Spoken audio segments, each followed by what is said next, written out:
Good morning people, hello and welcome to another vlog episode of the India Darshan travel series. So this gate behind me leads the straight highway all the way to one destination that comes highly recommended that I've been skipping over for a while now, but finally decided to go there. So let's get started and I'll tell you more about where I'm headed.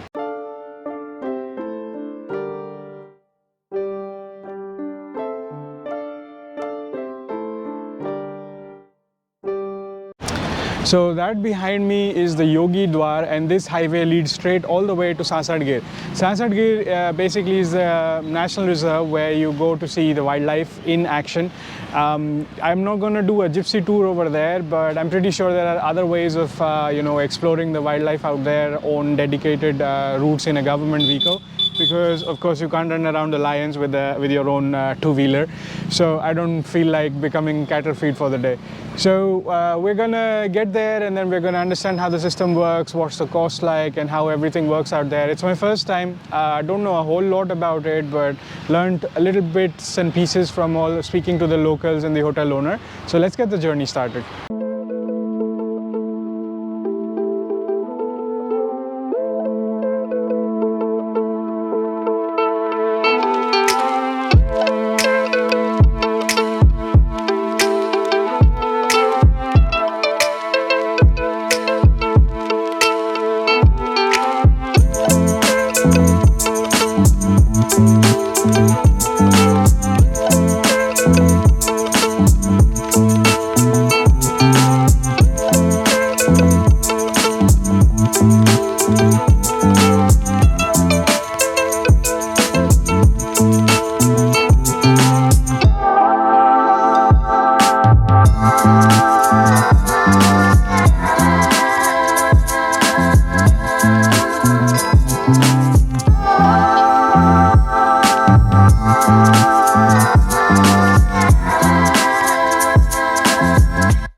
Alright, so after a 52-kilometer journey from the Yogi Gate, I've made it to the parking lot of Sasan Gate.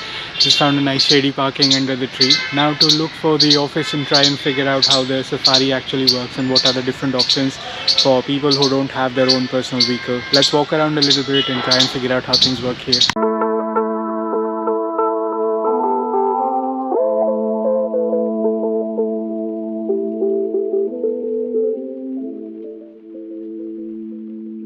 So this reception counter is mostly for guest houses and stuff. There's a ticketing counter there, so we're gonna go there and ask them about how things work here.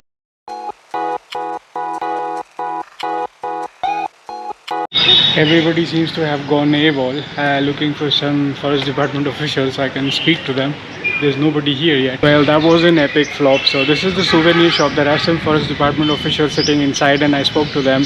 So it turns out that if you don't have your own vehicle and you want to do a safari in a government approved vehicle, there is a bus safari that happens here. It's a very budget friendly way of doing safari, but unfortunately it's closed on Wednesdays, and today is a Wednesday. Amazing. And 12 kilometers before you come to this area, there is a Devalia Park where the bus safari happens, and that's also closed on Wednesday. So, well, I came all this way, 60 odd kilometers, to do nothing. So, not gonna be able to see any Asiatic lions or whatnot. So, well, I guess time to head back. But first, let's have some coconut water since we drove all the way this far in the heat anyway. And the locals also know about these things here, so the scams have started. So there's these gypsies and stuff here, and people standing at the gate, and they started offering reduced prices because in the nature park you can have a gypsy that goes to some extent, and then they started offering for solo traveler. So technically it's 4,500, but apparently there's also an option to get it for 1,500 for 1.5 hour safari. I was like, no, not going with these kind of people, because this is going to be an unofficial trip that way, and I don't like that idea. So gonna do the coconut water, enjoy the coconut water, and then figure out what else to do here. Maybe give the hotel owner a call because everything's closed here, so maybe he's a local and he might have some ideas. Alright, so it looks like there isn't much else to do here. Asked around a few shopkeepers and even called the hotel owner and the hotel owner recommended that there's a Madhuvanti Dam along the way. That might be a nice place to hang out for a little bit before heading back to town. And then we had 2 or 3 spots in town that I skipped last time because of Girnar, and then I started resting. So we're gonna head to the dam, which is about 40 kilometers from here, and then from there we're gonna go back to town and wrap up the sightseeing spots of Junagadh instead. So adapt and improvise when things don't go your way. So I started the return journey on the way to the dam, but along the way there is this cut from the highway that brings you to Devalia Park. So just out of curiosity and just to get a sense of where it is and what it looks like, I took a detour and I'm driving all the way deep into the forest to just take a glimpse of what Devalia Park is. I mean, the forest ranger already told me that it's going to be closed, but I just want to see it from the outside to get a touch and feel of what I could have seen if I were inside. So just to get a sense of where the bus safari happens and whatnot. So let's enjoy the ride, short and sweet ride.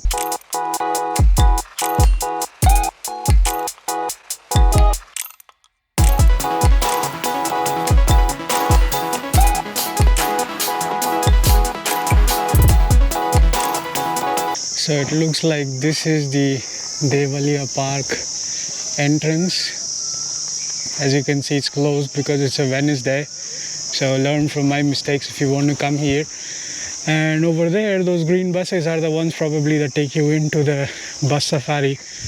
And some staff outside that area told me that the bus safari is typically 100 to 150 rupees. So I think 150 more or less. So it's a very budget friendly safari. The only thing is, of course, you don't get in and out of the bus, so whatever photo videos you want to make, you do it in here. And I guess somewhere in there is where the actual forest is.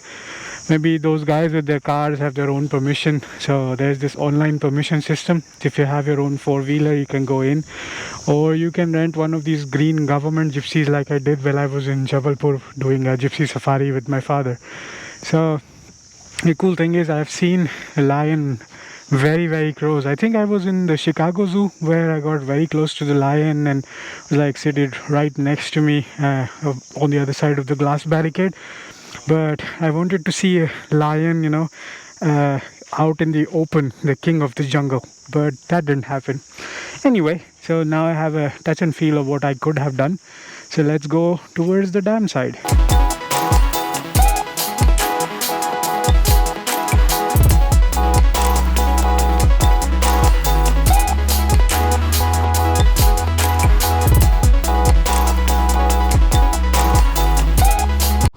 Well, even if Gear Forest was a big ass fail, at least this is nice. The dam doesn't have a whole lot of water, probably because it hasn't rained, but the views here are really nice and cool breeze. Absolutely nobody here, just me and the birds and maybe some fishes down there in the dam.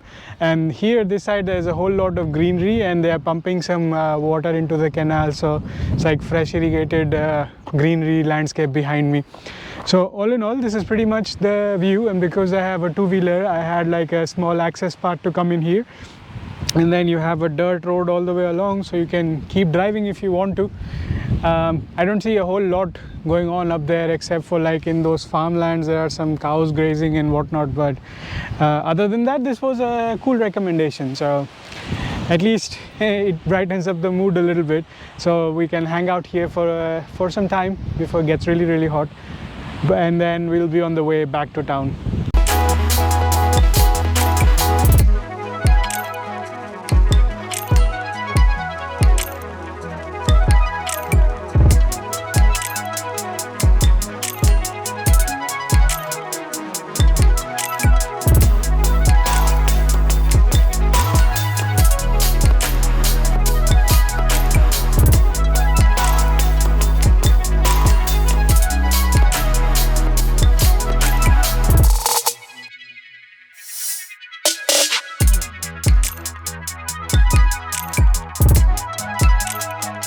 So we have made it to the Uparkot Fort. They give this kind of an RFID.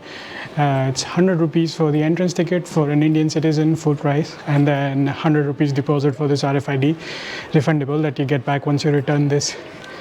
Start exploring and learn more about what this fort is.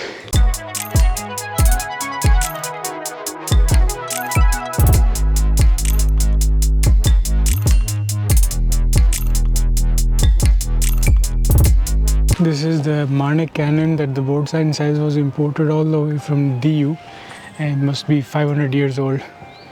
And the views of the path down there are really nice. Oh, let's get there and take a nice selfie afterwards and take in the city views from there.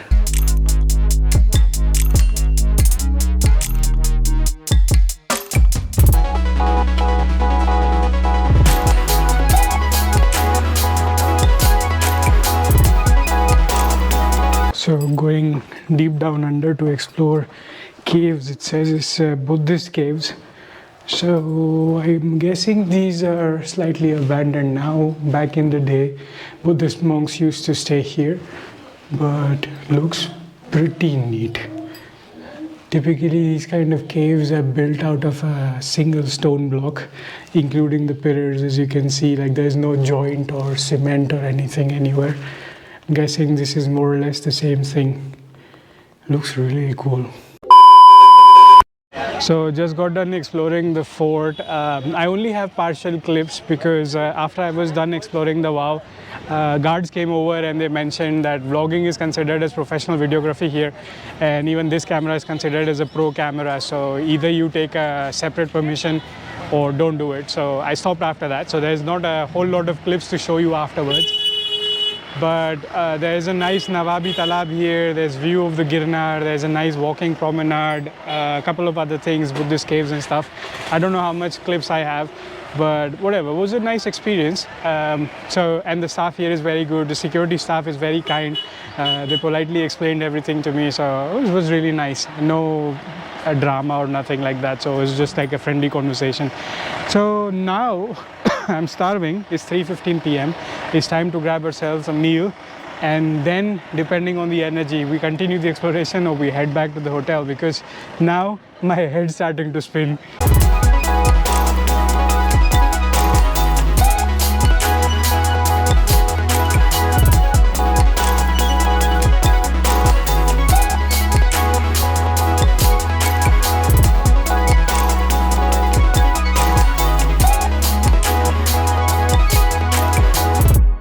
Been a while since I had biryani. Found myself a nice biryani place in the neighborhood, so gonna dine in. This should keep me full for a while and we can keep on exploring afterwards.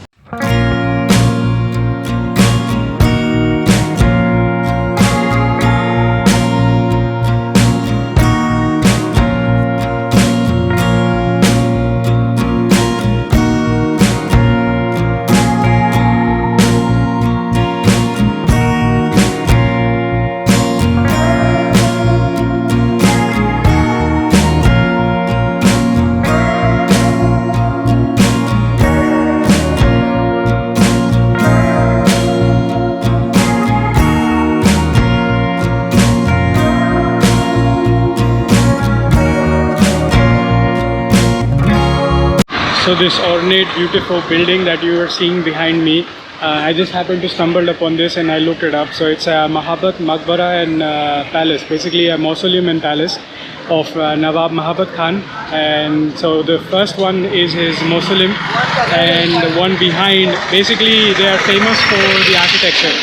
So the structure at the farther end has 4 minarets with a spiral staircase, and the structure at the front is basically like a mixture of Hindu, Islamic and French, so Western architectures.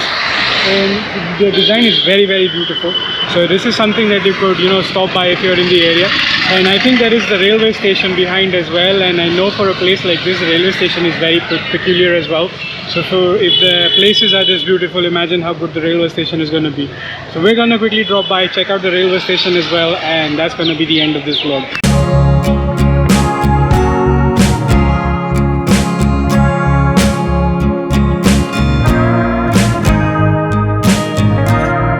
So with this majestic Sardar Patel Dwar behind me, overlooking Junagadh Junction and the flag of India, I'm going to end this vlog. That's it for this vlog. A little bit of this, little bit of that. Something worked, something didn't work. Starting from the epic flop at Devalia Park in Sasan. So another word of advice: if you're a spontaneous traveler, just don't go there on a Wednesday unless you are able to adapt and improvise and you enjoy the ride, which I did. Overall, it was a fun experience. So, but if you're going there only for the lion safari, just skip the Wednesdays. Okay, gonna end this vlog. Gonna head back to the hotel, rest up a little bit, and see you again in another vlog. This is the Rustic Wanderer signing off.